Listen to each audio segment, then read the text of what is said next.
Bonjour et bienvenue dans Anxiété.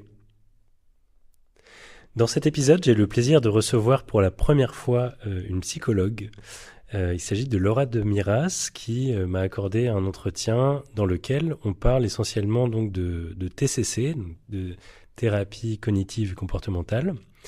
Je suis ravi d'avoir enfin une professionnelle de santé dans le podcast. C'est vrai que ça manquait depuis le début et c'est important d'avoir, je pense, un avis professionnel et expert sur le sujet.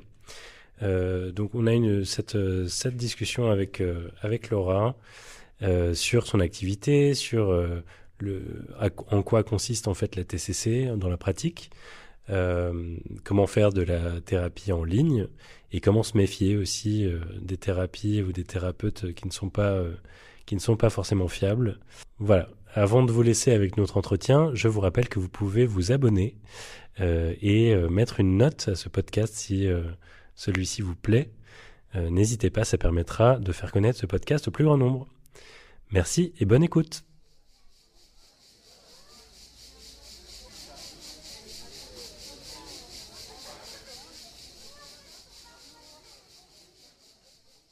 Ce qui m'a un peu interpellé aussi, c'est que tu dis que tu es donc enfin, je sais pas si tu dis spécialiste, mais en tout cas, tu fais de la TCC en ligne, et ça m'a intrigué parce que je savais pas qu'on pouvait faire de la TCC en ligne.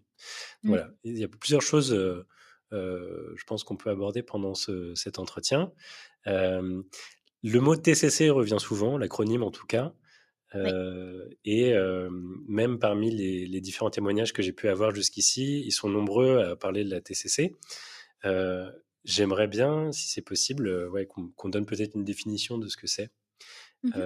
Mais peut-être que dans un premier temps, tu veux te présenter pour les auditeurs et auditrices. Oui, bah, avec plaisir. Du coup, moi, c'est Laura Demiras, psychologue, psychologue clinicienne, psychothérapeute. Je travaille donc effectivement avec une approche qui s'appelle les thérapies cognitives et comportementales, donc l'acronyme TCC, et aussi je suis formée à la thérapie des schémas. Et effectivement, j'utilise les réseaux sociaux depuis un petit moment déjà, là, un peu pour communiquer en psycho, déstigmatiser, et puis en fait, donner l'accès à des potentiels patients à la psychothérapie, parce qu'effectivement, j'ai moi beaucoup de collègues psychologues qui peut-être recherchent des patients ou qui n'ont pas leur planning plein du tout. J'ai beaucoup de patients qui cherchent des psys et qui en trouvent pas parce que tout le monde est full. Donc on voit bien qu'il y a un problème d'offre et de demande. Donc l'idée, c'était aussi de permettre à certains patients de se rendre compte qu'il y a une accessibilité aussi en ligne pour tous les patients qui souffrent de troubles anxieux type agoraphobie, pour tous les patients expatriés. Enfin voilà, il y a beaucoup de personnes qui en ont besoin.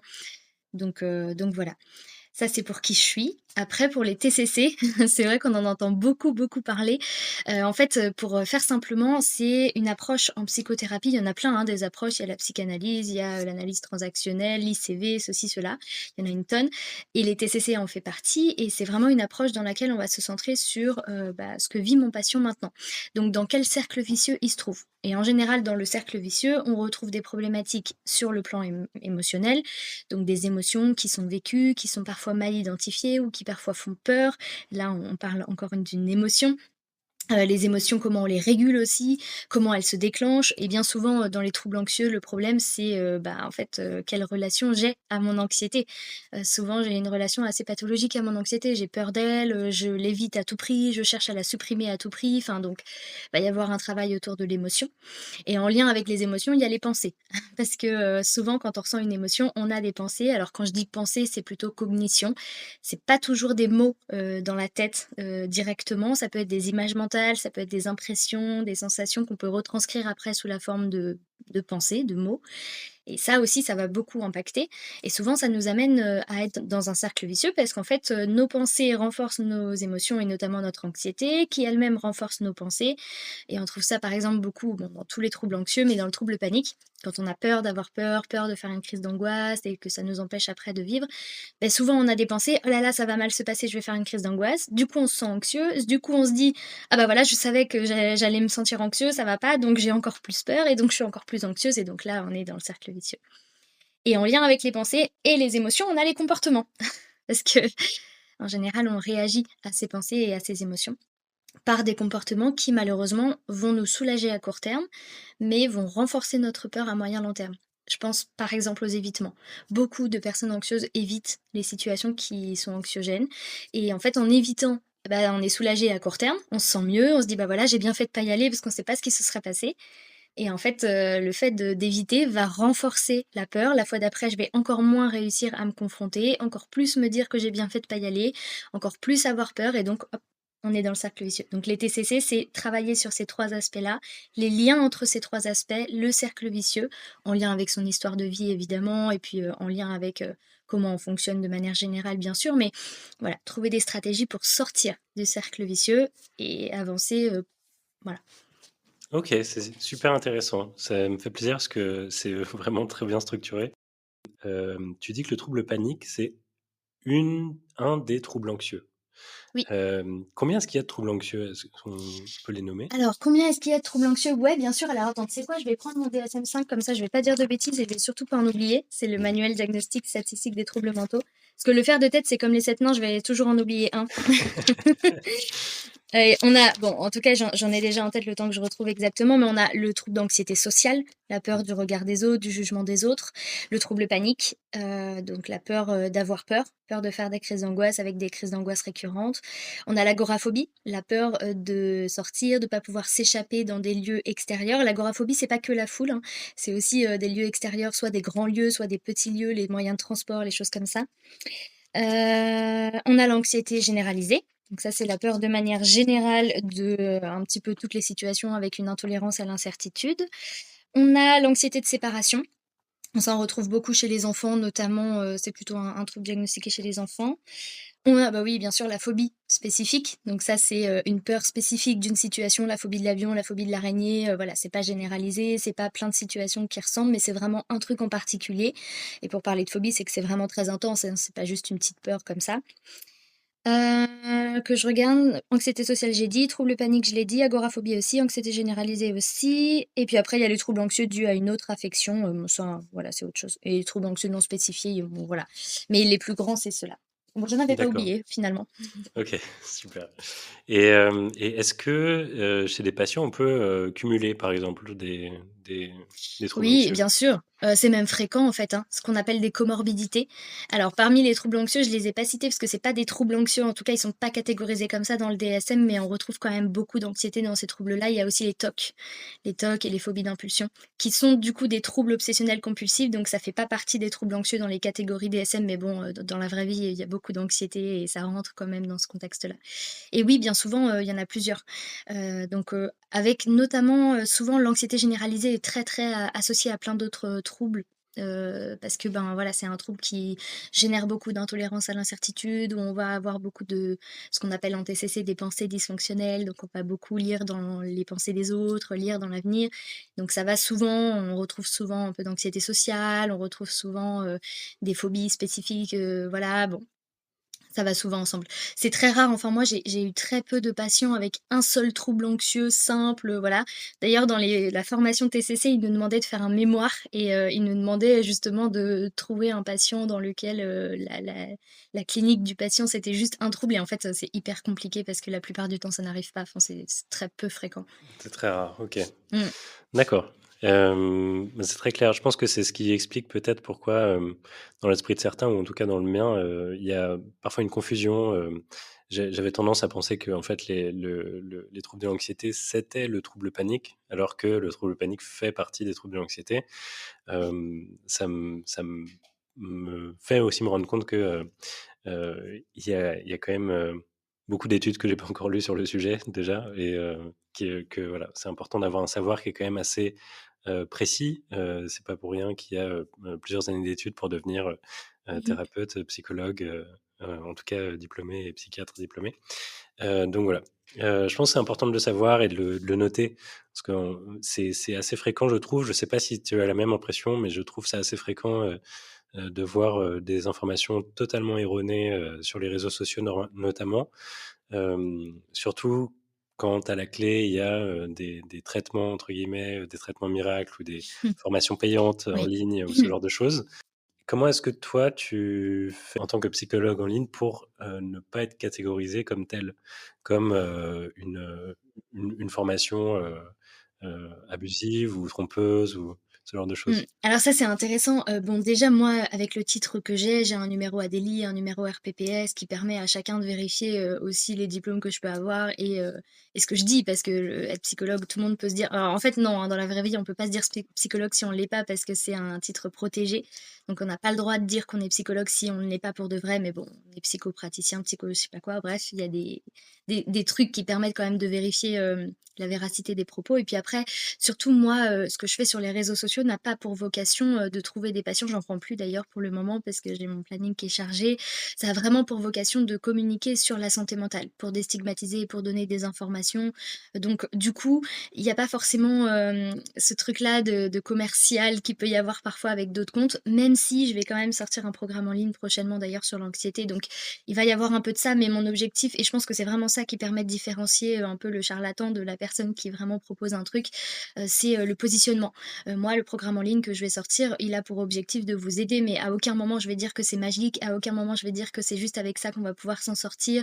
Je vais d'ailleurs trier, tout le monde n'aura pas la possibilité de l'acheter comme ça, parce que je veux pas que les personnes puissent penser que c'est ça qui va sauver leur vie, alors que, ben, pour certaines, oui, si la symptomatologie est légère, modérée ou s'il y a déjà eu, voilà, un travail, préalable. Mais pour d'autres, non, c'est un truc qui peut être complémentaire à la psychothérapie, c'est un truc qui peut les aider, qui peut leur permettre d'avancer, mais qui sera pas magique. Je pense que le positionnement des professionnels sur, les réseaux sociaux, peut aider à savoir un peu sur quel compte on se trouve. Un professionnel qui parle de ce qu'il en est, qui peut se remettre en question, qui va, communiquer des informations factuelles ou donner des sources et qui va être capable de dire que bah non, c'est pas magique, que non, on n'est pas des magiciens, que oui, ça coûte cher et que oui, tout le monde peut pas se permettre et qu'il y a d'autres options pour celles et ceux qui peuvent pas.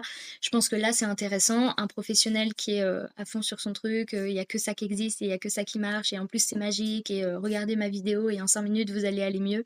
Bon là, je pense qu'on peut se dire ok, il y a peut-être anguille sous roche. Complètement, OK. Ouais, c'est très clair et je suis content qu'on fasse, cette petite mise au point parce que c'est pas facile de faire cette mise au point quand on n'est pas justement professionnel soi-même.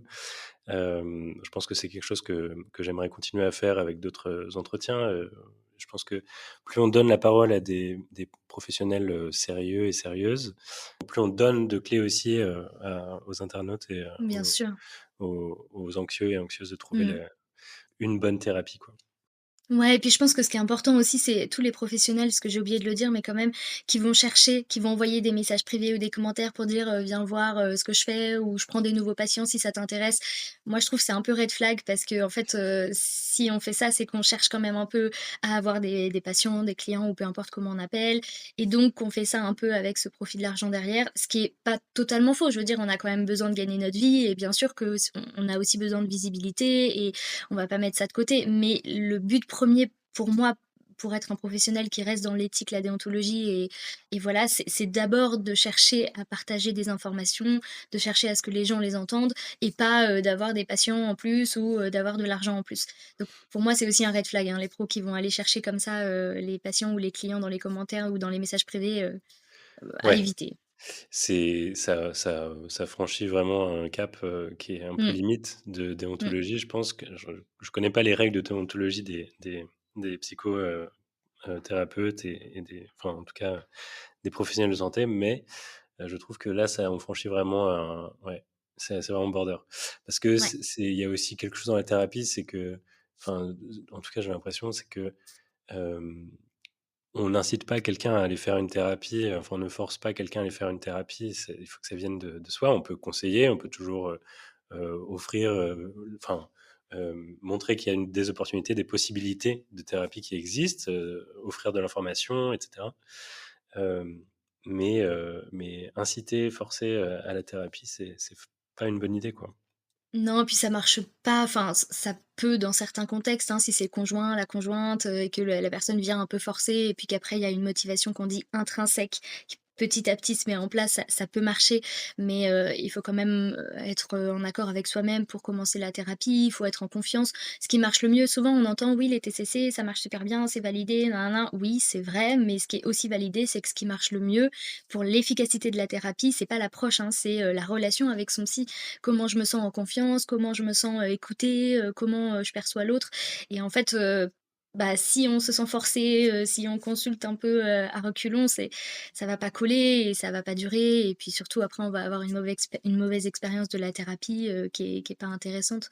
Donc effectivement, on peut conseiller, moi je dis toujours, on plante des petites graines comme ça qu'on arrose de temps en temps en disant: «Voilà, ce serait peut-être intéressant», mais tant que ça a pas poussé chez l'autre, on attend quoi. Ouais, OK, très clair. Alors donc ça, c'est une mise au point qui était très importante et qui est vraiment bien, à faire. Est-ce qu'on peut revenir peut-être sur la TCC en elle-même? Dans la pratique, je pense qu'il y a beaucoup de gens qui se posent la question, de savoir comment ça se passe. Hem, Est-ce que tu pourrais nous en dire plus là-dessus?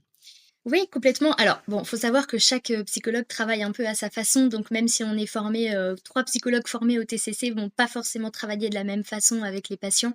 Mais bon, il y a quand même des similitudes. Alors dans les TCC purs, il y a des «protocoles» entre guillemets qu'on peut utiliser en fonction du trouble, que le patient a. Moi, j'utilise pas forcément les choses de manière aussi rigide parce que je trouve que ça enlève un peu l'individualité avec le patient et puis en plus on n'est jamais sur un truc, très carré, il y a toujours des comorbidités donc voilà. Mais il y a quand même, voilà, des similitudes. Déjà, on va, identifier le cercle vicieux. Ce qu'on va faire, c'est ce qu'on appelle en TCC une analyse fonctionnelle. Ça veut dire, bah, OK, dans telle situation précise, quelles sont mes émotions, mes sensations dans mon corps, mes pensées automatiques, donc ce que je me dis tout de suite à ce moment-là, et mon comportement, c'est quoi? Et quelle est la conséquence à court terme de ce comportement? Et quelle est la conséquence à moyen long terme? C'est le cercle vicieux dont j'ai parlé tout à l'heure. En général, on observe des émotions type anxiété, des sensations physiques normales liées à l'anxiété, le cœur qui bat plus vite, les muscles qui tendent, et cetera. Les pensées, c'est souvent, «Ça va mal se passer, je vais faire une crise d'angoisse, il va se dire que je suis nulle», enfin voilà, des pensées un peu comme ça. Et le comportement, c'est souvent l'évitement ou la réassurance. Et on retrouve très fréquemment une conséquence de soulagement à court terme et de renforcement de la symptomatologie à moyen long terme. Donc ça, c'est la première étape pour nous, déjà, pour savoir comment fonctionne notre patient et pouvoir l'accompagner, et pour le patient, pour qu'il comprenne dans quel, cercle vicieux il se trouve, qu'est-ce qui est OK, qu'est-ce qui est moins OK et voilà. On explique beaucoup en TCC, ce qu'on appelle de la psychoéducation. Donc c'est pour ça aussi que quand j'explique, ça peut paraître clair, c'est parce que j'ai l'habitude d'expliquer ça, j'explique à tous mes patients à chaque fois, comment ça fonctionne et ça, je trouve que c'est aussi important. Deuxième étape, on va définir des objectifs avec notre patient, des objectifs à court terme, à moyen terme, à long terme, par rapport à ce qu'il ou elle attend de la thérapie. Ça, c'est important parce que ça permet d'être sur la même longueur d'onde. Ça permet aussi d'évaluer, la situation, à un instant T et puis on réévalue à T1, à T2 pour voir objectivement, bah, comment les choses, évoluent. Ensuite, on va du coup mettre en place des stratégies. Bon là, en fonction du cercle vicieux, ça va pas forcément être toujours les mêmes, mais ça va être des stratégies de régulation des émotions, la respiration, la relaxation, des méditations, des pleines consciences, des choses comme ça. Ça va être des stratégies pour travailler les pensées avec, ce qu'on appelle en TCC les pensées alternatives, les pensées meilleures amies, la restructuration cognitive. Bon, c'est des mots un peu experts, mais en gros, on va discuter des pensées, en séance et puis on va, donner des outils aux patients pour qu'ils puissent le faire entre chaque séance. Parce qu'on donne des petits exercices aux patients entre chaque séance pour qu'ils puissent s'autonomiser et travailler sur lui. Et on a des exercices comportementaux, type exposition. Si j'ai tendance à éviter beaucoup, bah, je vais apprendre à éviter de moins en moins, mais très progressivement et c'est pas n'importe comment. On fait ça avec le patient. Des stratégies de réassurance pour, qui soient moins pathologiques, c'est-à-dire moins embêtantes pour le trouble, donc qui soient plus intéressantes pour lui. Après on peut travailler aussi, donc là on sort un tout petit peu des TCC, mais quand même c'est troisième vague, ça va être travailler un peu les valeurs, l'acceptation avec les émotions. Et après moi j'ai la thérapie des schémas qui rentre en jeu, donc on travaille aussi tous les schémas, l'histoire de vie, bon voilà, mais, pour le côté TCC, ça va plutôt être, tous ces éléments-là. Le but étant de sortir du cercle vicieux, donc de retrouver une certaine sérénité dans la vie d'aujourd'hui, en lien avec les objectifs de notre patient au départ, bien sûr. D'accord, c'est très clair. Et c'est très complet, effectivement. Il y a pas mal de choses, moi, j'ai fait une TCC il y a 4 ans, 5 ans maintenant. Hem, alors il y a plein de choses que, voilà, j'ai pas vues parce qu'on fait évidemment pas tout d'un coup. Ce qui est bien dans cette thérapie, c'est que c'est ciblé aussi sur les besoins, du patient et de la patiente. Donc, je suppose qu'on ne passe pas par toutes ces étapes, il y a plein de possibilités. Mais c'est quand même un petit peu enfin, c'est quand même, sur mesure, quoi, en fonction du patient ou de la patiente. Ouais, tout à fait. Alors, comme je disais, il y a des protocoles, entre guillemets, en fonction du trouble, qui nous disent, de faire ça, mais en fait, on est assez peu à faire les choses, aussi de manière aussi rigide. Ce serait pas forcément adapté aux patients qu'on a en face de nous. Et puis, en fonction des séances, des fois, il y a des choses qui se passent entre 2 dont on a besoin de discuter, il y a besoin de travailler, bon, voilà. Donc effectivement, la structure est telle que je l'ai évoquée juste avant, mais dans la réalité, on va faire en fonction du besoin du patient. Des fois, il connaît déjà des choses qui l'aident moins, donc on va partir de là. Des fois, il y a des choses qui lui parlent plus que d'autres, donc ben, on va aller vers ce qui lui parle le plus. Et puis voilà, ça dépend vraiment, de chaque patient. Le but étant de toute façon de donner des outils à notre patient pour qu'il soit autonome pour travailler sur lui, sur elle, sans nous, en fait. Parce que l'idée, c'est que la thérapie ne dure pas, des années et des années. On est sur une thérapie dite brève. Alors j'aime pas trop ce terme-là parce que ça fait croire aux gens qu'en quelques séances, c'est réglé. C'est pas le cas. C'est pas magique, il y a rien de magique en psycho. Mais voilà, on est quand même sur un truc bref. On va pas avoir 10 ans de psychothérapie, TCC, notamment. Donc voilà, l'idée c'est de l'autonomiser, de lui donner des outils, des stratégies pour qu'il puisse travailler là-dessus. On fait aussi de la prévention de la rechute, donc à la fin de la thérapie, bah ok, si ça revient, qu'est-ce que je peux mettre en place, comment je peux faire, voilà. Et on connecte vraiment le plus avec ce dont notre patient a besoin, pour répondre à ce besoin en fait. D'accord. Tu me parlais donc de thérapie des schémas. Mhm. Est-ce que tu veux nous en dire un mot? Parce que moi, c'est quelque chose que je ne connais pas du tout. Voilà, ça m'intrigue. Alors, moi je cherchais en fait, je trouvais que les TCC c'était très intéressant, mais j'avais des petites problématiques à travailler avec mes patients, notamment qui présentent des problématiques relationnelles, type dépendance affective, type, toujours, des relations, difficiles, toxiques, difficulté à poser ses limites. Alors en TCC, on travaille l'affirmation de soi, donc on a des outils, mais j'avais l'impression qu'il me manquait quand même un peu d'éléments pour aller plus en profondeur, plus dans l'introspection en lien avec l'histoire. Et donc j'ai cherché une formation et j'ai trouvé la thérapie des schémas. En fait, c'est une thérapie intégrative qui vient des TCC en partie, un tout petit peu de psychanalyse, mais vraiment pas beaucoup, et surtout de la théorie de l'attachement et de la gestalt thérapie. Et en fait, cette thérapie des schémas part du principe que quand on arrive à la naissance, donc ça c'est la théorie de l'attachement, hein, on va s'attacher à nos figures d'attachement primaires, donc nos parents, de manière plus ou moins sécure, en fonction de si nos besoins affectifs fondamentaux ont été respectés ou pas. Et si nos besoins affectifs fondamentaux n'ont pas été respectés, il n'y a pas besoin d'être maltraité, hein, pour ça, il suffit de petits détails, mais répétés, et ben, ça peut insécuriser l'attachement. Quand l'attachement est insécure, se créent ce qu'on appelle des schémas précoces inadaptés. Il y en a 18 qui ont été mis en avant, et parmi eux, il y en a des très connus, le schéma d'abandon-rejet, peur de l'abandon, peur du rejet de l'autre, le schéma qu'on dit de carence affective, je ne me sens pas aimable inconditionnellement, et il y a des schémas donc primaires que je viens de citer, je viens d'en citer 2, il y en a 5 au total. Et puis, en lien avec ces schémas primaires, il y a des schémas secondaires qui se sont créés par la suite en fait pour s'adapter un petit peu. Un exemple tout bête, hein, un enfant qui aurait été, qui a grandi dans un contexte où papa maman travaillent beaucoup parce qu'ils sont commerçants, ils sont pas beaucoup présents, il y a pas beaucoup d'attention, bon on fait comme on peut mais voilà, et pas de communication autour de ça ou assez peu.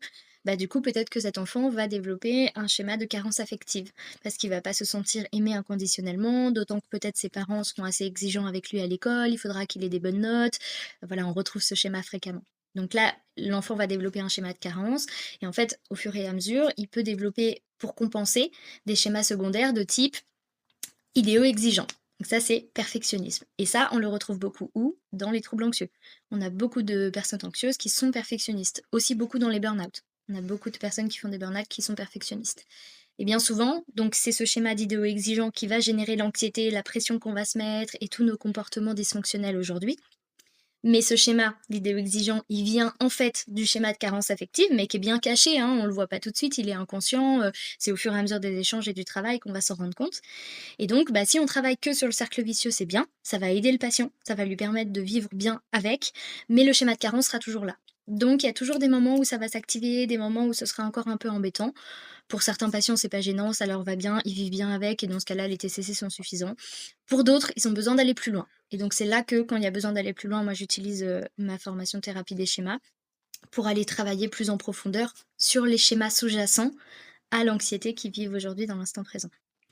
C'est un peu compliqué d'expliquer ça parce que c'est vraiment complexe comme thérapie et comme manière de travailler, mais voilà, en gros, comment c'est. En fait, si je comprends bien, c'est complémentaire à la TCC ou ça peut Complètement, être... je trouve. Ouais. Ah, moi, je trouve, enfin, là, je pourrais pas me passer des TCC parce que je trouve ça Hmm. extrêmement important pour aider les patients et c'est ce dont ils ont besoin, hein. Il y a très peu de patients qui viennent nous voir pour nous dire: «Bon voilà, j'ai un schéma de machin, j'aimerais travailler là-dessus», hein. La plupart du temps, c'est: «Je suis anxieux, je suis anxieuse, j'aimerais bien me sentir mieux», dans l'instant présent. Donc là, Ouais. pour ça, les TCC, c'est essentiel. Mais moi, je trouve que c'est très complémentaire parce que ça permet aux patients de comprendre, d'où vient son anxiété, de comprendre qu'est-ce qui s'est, créé dans son histoire, quels ont été ces apprentissages-là et surtout de travailler les schémas. En général, ils aiment bien, ça apaise. Donc vraiment, on prend le mal à la racine en se disant, on n'est plus dans, de la «béquille» entre guillemets, on n'est plus dans, là, on va t'aider à vivre avec ton anxiété ou à essayer de la diminuer ou de la «maîtriser» entre guillemets. On peut pas maîtriser l'anxiété, mais de maîtriser les situations et de là, on va dire: «Mais en fait, si tu as cette anxiété, ça vient de ce, heu, trauma éventuellement ou de ce schéma que Ouais. tu as ou de ce». C'est super intéressant. OK. Ouais, tout à fait, ouais. Alors les TCC permettent quand même, plein de fois de s qu'on dit soigner, c'est-à-dire de vivre bien, avec parfois de l'anxiété. Bon, l'anxiété, c'est une émotion normale, hein, on en a Ouais. tous et on en aura tous, donc on va pas supprimer cette émotion. Parfois les TCC sont suffisants, ça dépend vraiment de comment fonctionne le patient, mais bien souvent, on n'est pas sur un trouble anxieux, simple. Comme je disais au début, il y a beaucoup de comorbidités souvent, donc on a un trouble anxieux, type trouble panique, plus une anxiété généralisée, plus, un peu de dépendance affective dans les relations, enfin voilà, c'est très peu souvent qu'il y a juste un trouble, voilà. S'il y a Mmh. juste un trouble, les TCC sont largement suffisantes. Mais quand il y a des choses qui s'accumulent un peu autour, des problématiques relationnelles, des problématiques d'estime de soi, là, le la thérapie des schémas aura tout son sens selon moi, en complément avec les TCC. OK, très clair.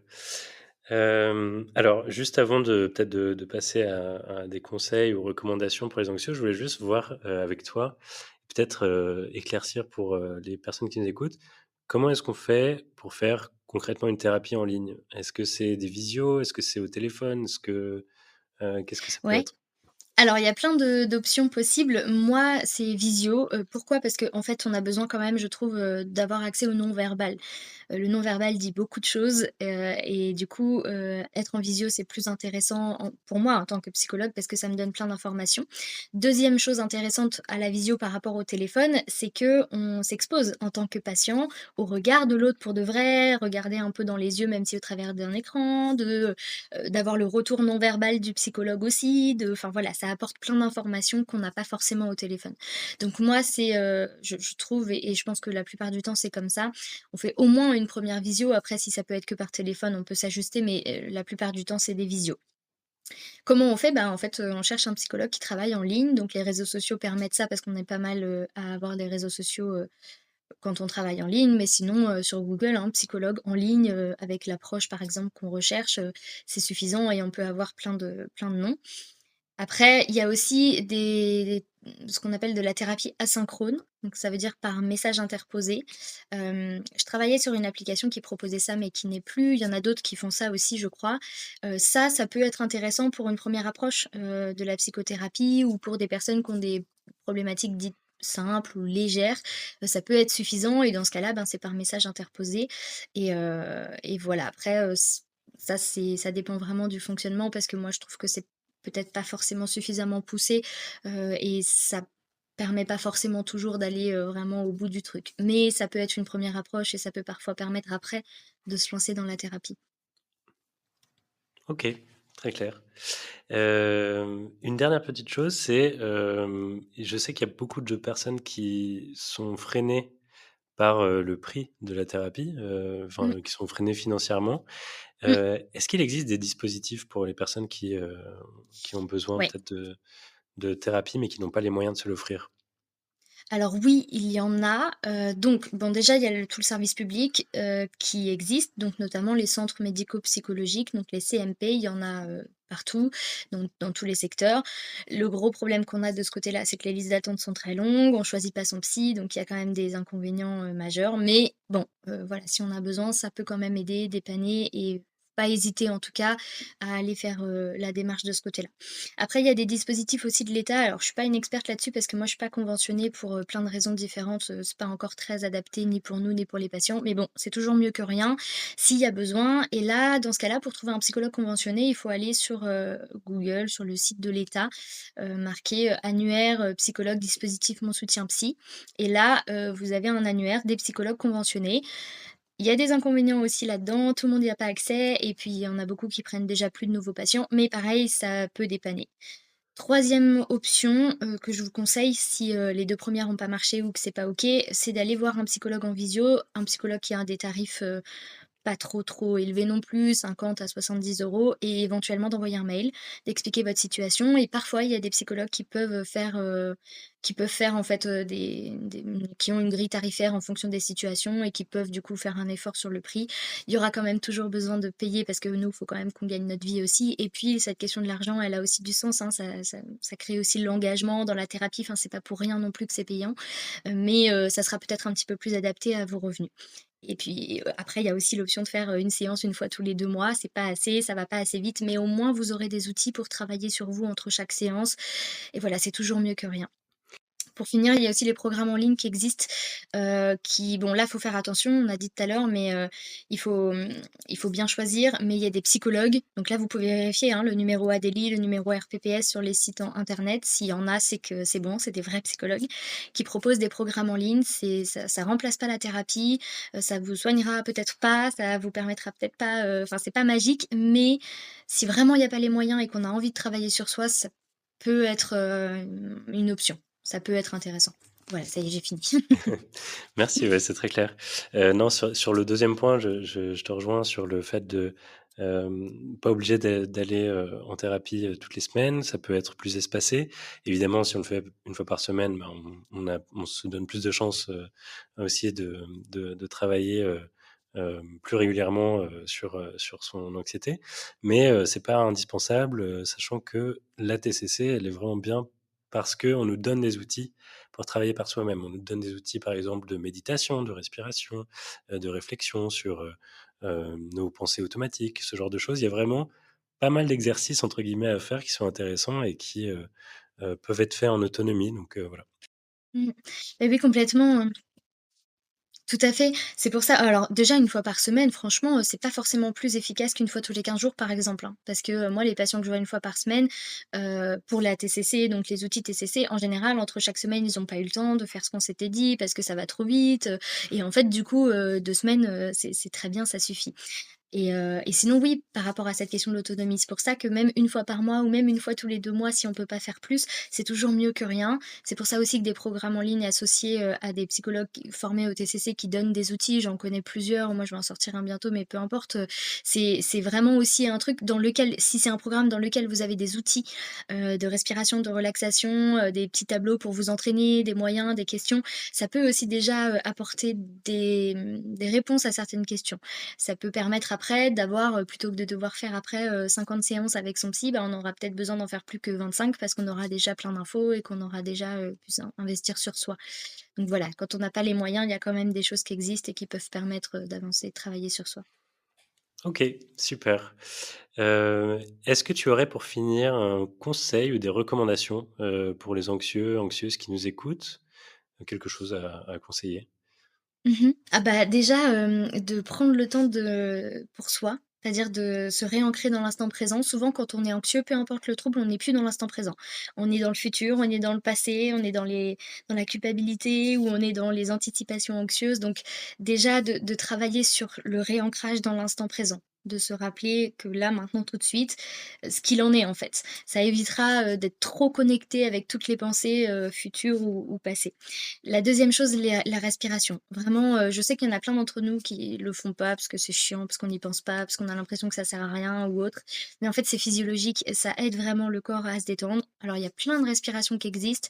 Il y a la respiration abdominale avec le ventre, il y a la cohérence cardiaque, la respiration en carré et il y en a plein d'autres.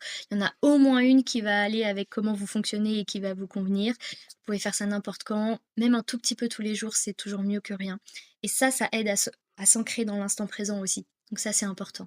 Et la troisième chose, faites des activités plaisir. Des choses qui vous font du bien, dans lesquelles vous vous sentez bien, dans lesquelles vous êtes connecté à ce que vous faites. Encore une fois, hein, l'idée, c'est d'être dans le présent, mais ça aide un peu. Ça peut être des balades où vous êtes vraiment connecté à ce qu'il y a autour de vous. Ça peut être du dessin, du coloriage, des activités manuelles, du sport. Voilà, faites des choses qui vous font plaisir, qui sont importantes pour vous. Essayez de pas trop éviter ce qui vous fait peur si vous y arrivez, parce que plus on évite, plus on a peur, mais c'est pas toujours facile. Faites du mieux que vous pouvez par rapport à ça. Je pense que ce sera déjà pas mal. Trop bien. Bah, merci beaucoup pour tous ces conseils et pour toutes ces infos. Je pense qu'on a fait à peu près le tour. Est-ce qu'il y avait autre Mmh. chose que tu voulais mentionner? Non, bah, je pense que ce qui est important, c'est de se rappeler que l'anxiété, c'est quand même une émotion normale, hein. Je sais que quand on est anxieux, on a envie de supprimer cette émotion qui est très désagréable et qui fait peur, mais elle est normale et ben, quand on est dans une vie stressante, c'est normal d'être stressé, d'être anxieux. C'est normal d'avoir des pensées anxiogènes. Je sais que des fois, elles nous font peur, ces pensées-là, mais en fait, elles sont juste normales. Moins on va accorder d'attention et d'importance et plus notre relation à ces pensées et à ces émotions, elle sera, neutre. Je ressens ça et c'est désagréable et c'est OK. J'ai cette pensée, bah, OK, ça veut rien dire de moi, de qui je suis, de ce que j'ai envie et plus ce sera facile après de pouvoir, travailler là-dessus et ça, pour le coup, vous pouvez vous entraîner. Ça demande vraiment du temps, mais même sans thérapie, là, juste vous, avec vous-même, vous pouvez vous entraîner à trouver des stratégies pour ce qu'on appelle en thérapie défusionner. Ça veut dire prendre du recul un petit peu avec, en avoir moins peur. Voilà.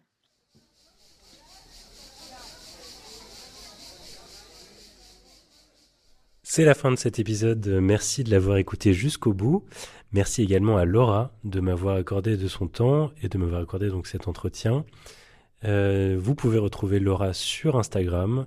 Son nom c'est Laura de Miras, Miras, et je vous ajoute le lien vers son compte Instagram en description. Merci et à bientôt.